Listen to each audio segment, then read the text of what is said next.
Oh, Sunday. Oh, Monday. Oh, Tuesday. Oh, Wednesday.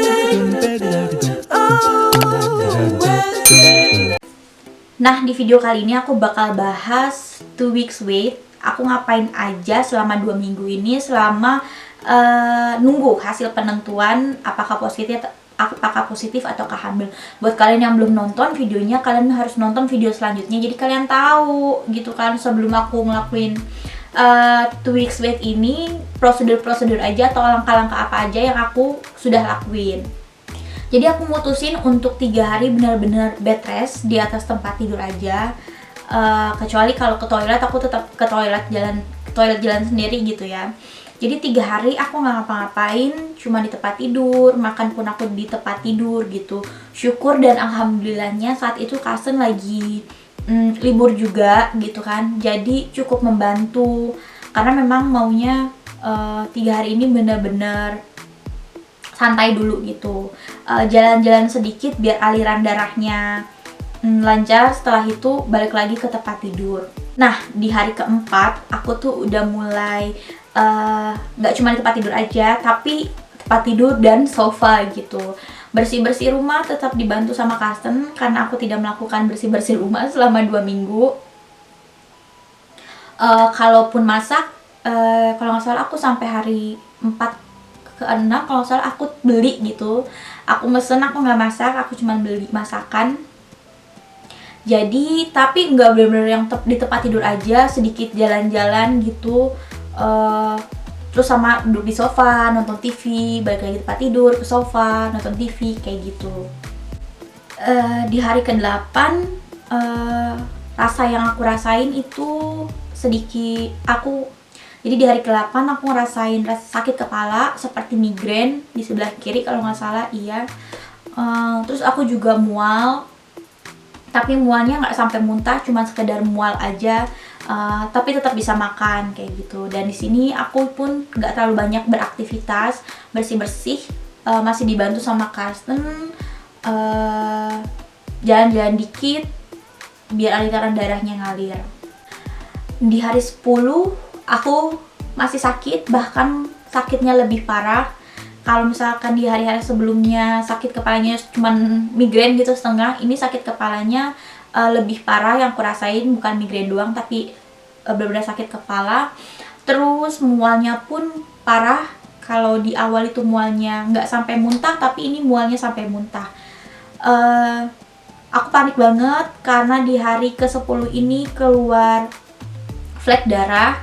Warnanya itu benar-benar pink muda gitu. Jadi aku lagi abis buang air kecil, bersihin pakai tisu dan ngeliat si bercak darah ini atau flek darah ini kayak gitu. Nah, di hari ke-11 pun aku masih sakit sama seperti hari ke-10. Sakitnya itu sakit kepalanya itu satu kepala, mual, muntah, bahkan aku nggak bisa makan karena baru masuk itu udah keluar lagi gitu, selalu kayak gitu. Dan itu aku cuma di tempat tidur karena nggak ada tenaga. 2 hari nggak bisa makan di hari ke-10 dan hari ke-11. Terus di hari ke-11 pun fleknya itu masih keluar, sama seperti hari ke-10, warnanya itu masih pink muda dan nggak terlalu banyak. Nah, di hari ke-12 dan 13 ini aku sakit, benar-benar sakit banget. Sakitnya satu kepala, muntahnya aku benar-benar muntah sampai aku nggak bisa makan, benar-benar nggak bisa makan karena makan pisang pun keluar, makan roti pun keluar kayak gitu kan, minum teh aja pun keluar lagi gitu, benar-benar yang nggak bisa makan banget. Jadi tuh aku cuma di tempat tidur doang karena nggak ada tenaga. Dan ternyata di hari ke-12 dan ke-13 ini yang keluar itu bukan flek lagi tapi darahnya itu aku bilang lumayan banyak seperti menstruasi biasa, cuman warna darahnya sih menurut aku beda ya, tapi aku ini ngomong sebagai orang awam gitu. Jadi darahnya itu makin banyak, yang paling banyak ini di hari ke-12 dan ke-13. Terus aku coba telepon ke klinik 5 kali saat itu karena menurut aku udah gak kuat banget, gak ada jawaban. Sampai akhirnya aku email aku harus gimana. Mereka bilang aku bisa ke apotek beli obat buat perempuan dalam masa awal kehamilan kayak gitu. Begitu aku ke apotek, aku cuma dapat paracetamol dan itu pun nggak aku minum karena menurutku aku nggak berani gitu, nggak aku minum. Makanya aku cuman lebih ke istirahat, tidur, gelapin kamar tuh bener-bener gelap gitu. Tapi nanti setelah bangun setengah jam kemudian sakit kepala lagi dan mual lagi kayak gitu. Nah, hari ke-14 yaitu hari penentuan, sakit kepalanya itu udah lumayan banget, nggak seperti di hari ke-11 sampai ke hari 13 gitu. Mualnya pun sudah lebih mendingan, tapi darahnya masih keluar gitu, masih bleeding. Akhirnya pagi jam 9 kita dapat jadwal untuk ke klinik untuk pengambilan darah gitu. Nah, di situ aku sudah informasi kalau misalkan aku bleeding gitu. Aku ini nggak tahu apakah itu menstruasi, apakah dari obat atau pendarahan. Aku nggak tahu. Aku sudah informasi. Aku berharap aku ditemuin sama dokter untuk pengecekan gitu. Tapi mereka bilang tunggu aja hasil darahnya nanti siang. Terus kita dapat telepon sekitar jam 3 sore hari itu. Jadi setelah 2 minggu menunggu, hasilnya adalah negatif, atau aku belum hamil, atau program bayi tabung pertama ini gagal gitu. Mereka nelpon, mereka bilang mereka nggak ada kabar baik karena hasilnya adalah negatif gitu. Sebenarnya di saat hari ke-11, saat darahnya itu semakin banyak, aku sih agak sedikit pesimis gitu. Oke. Tapi mereka nggak informasikan berapa kadar HCG-nya. Mereka cuma menginformasikan kalau misalkan tidak ada kabar baik, hasilnya negatif kayak gitu. Nah, mereka juga menyuruh kalau misalkan aku sudah ada menstruasi atau bleeding, segera telepon gitu, karena mereka mau pengecekan rahim. Karena rahim ini kan sudah distimulasi, disuntik, diopu gitu kan, ditransfer embrio gitu. Kemungkinan rahimnya bakal membesar karena mereka mau ngecek apakah rahimnya oke-oke aja atau enggak. Nah kan, terus aku yang bingung gitulah. Kan waktu daftar, waktu kita pengecekan darah kemarin kan udah informasi gitu kan, aku tuh bleeding gitu kan, ini darah apa gitu. Tapi mereka cuma bilang ya udah tunggu aja gitu, tunggu aja hasil darah kayak gitu. Itu sih yang bikin kecewa.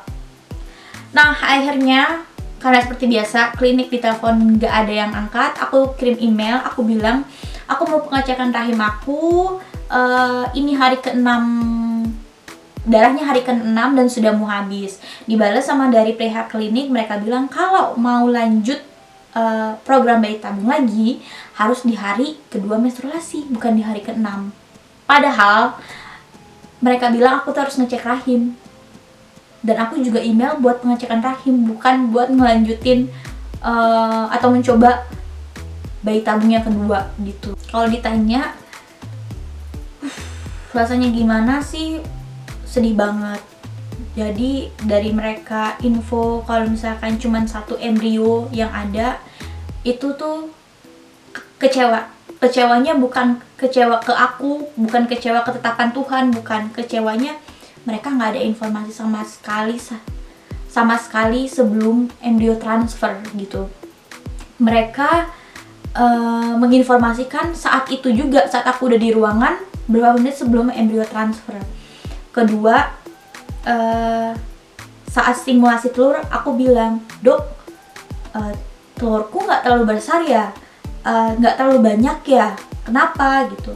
Dan dokter itu bilang seharusnya dokter sebelumnya, jadi aku di klinik ini selalu ganti-ganti dokter. Saat aku datang siapa dokter yang ada, ya udah aku konsultasi sama itu. Jadi tidak hanya satu dokter, misalkan dokter B sama B aja, enggak. Misalkan saat itu yang ada dokter A, ya udah aku sama konsultasi sama dokter A. Besoknya ada yang C, ya udah dokter sama C. Nah, makanya dokter itu bilang seharusnya rekan kerjanya itu bisa memberikan dosis lebih tinggi gitu. Tapi mereka rekannya ini hanya memberikan dosis standar, yang ngebuat sel telurnya ini tidak terlalu banyak dan tidak terlalu besar, tapi masih oke dan bisa dipetik. Terus kedua, susah banget buat mengontak mereka, nelpon tuh susah banget gitu. Akhir-akhir ini ya, aku berasa banget di saat program inseminasi yang ketiga itu udah susah banget buat ngontak mereka. Jadi kadang kalau misalkan kita mau nelpon si klinik ini, ya udah aku seharian tuh nggak ngapa-ngapain ya, kayak ditelepon aja gitu. 5 kali nunggu dulu 10 menit. Coba bayangin kalau misalkan satu kali cuma 10 menit nunggu aja, 5 kali itu udah 50 menit, 1 jam cuman buat ngubungin mereka doang ya kan. Kayak gitu. Terus ya lagi-lagi ini belum waktunya. Rencana Allah mungkin lebih indah daripada ini, percaya sih kayak gitu. Karena ya hadiah yang indah, yang terbungkus indah, aku percaya sih apapun itu, segala sesuatu yang indah dapetinnya juga pasti nggak bakal mudah gitu. Ya kalau ditanya rasa sedih ya pasti ada lah, karena ini tuh ikhtiar yang manusia yang bisa lakuin gitu kan. Tapi tetap itu begitu embrio sudah ditransfer, tetap balik lagi penentuannya cuma di Allah. Jadi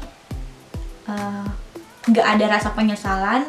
Nah, aku share cerita ini ke kalian bukannya ngebuat kalian aduh dia aja gagal, bukan. Tapi aku nge-share, mungkin kalian belum banyak yang tahu gitu, atau belum banyak dengar tentang proses inseminasi, proses bayi tabung ini. Makanya aku beraniin diri untuk nge-share pengalaman promil aku juga, yang sama-sama pejuang garis 2 garis sama kayak aku. Percaya banget deh, hal yang indah itu dapetinnya tuh nggak semudah itu gitu.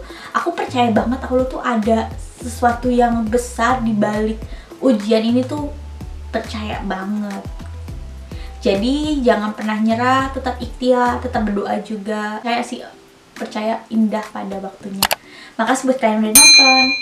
Jangan lupa subscribe dan like video ini. Dadah!